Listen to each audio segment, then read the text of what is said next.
Hi, it's Norman. Alright, this is for my students. This rough and ready video is for people who are stuck with coronavirus and can't come to class.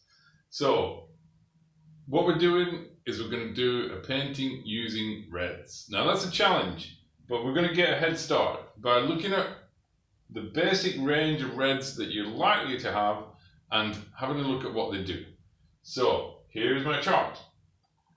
The most basic thing to think about is warm reds and cool reds. So on the colour wheel, warm reds, cool reds. They're very different.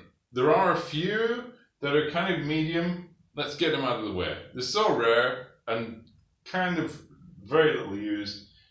Cadmium red deep and Windsor red deep or Perylene or Naphthol. These are neither warm nor cool, and they're very rarely used, so let's just put them there. Warms. Cadmium red, your most common red of all. You can buy cadmium red hue, which isn't actually cadmium red inside, but it's a lot cheaper, or you can buy cadmium red, which is a lot heavier, more expensive, but a lot more powerful. If you want to go really warm with your red, then you can go towards cadmium red light. And if you want to go warmer still, go towards cadmium scarlet, a favorite of mine, a kind of orangish red. Gorgeous. Alright, so that's warm. These warms are opaque colors, so you can't see through them. By contrast, the cool colors are transparent. So the most common cool colours are Alizarin Crimson and Permanent Rose. Alizarin Crimson has a bad reputation for being fugitive, but they replaced it almost entirely with modern pigments that have great names like Anthraquinone or something. It's got paint on it. Crazy names. If they've got crazy names, they're a modern pigment, and so they're usually pretty strong and pretty permanent. The basic difference between them, that's what you need to know. Alizarin Crimson is darker, this one here, but doesn't make brilliant pinks.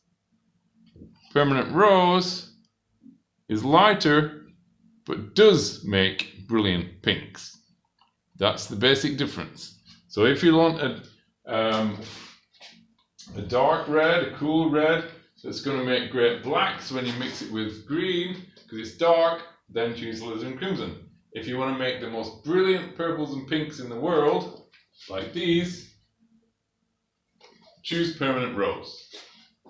Alright, that just leaves the earth colours. Here we go.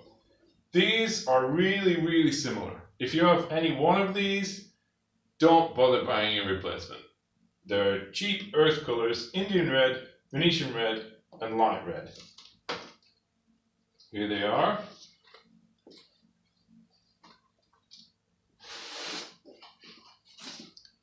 Very close in colour. The only thing you might do if you've got money to burn is replace them with Mars Violet Deep.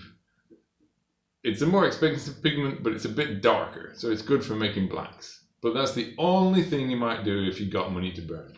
Otherwise, Indian red, Venetian red, or light red all do the same job of being a really reliable earth red.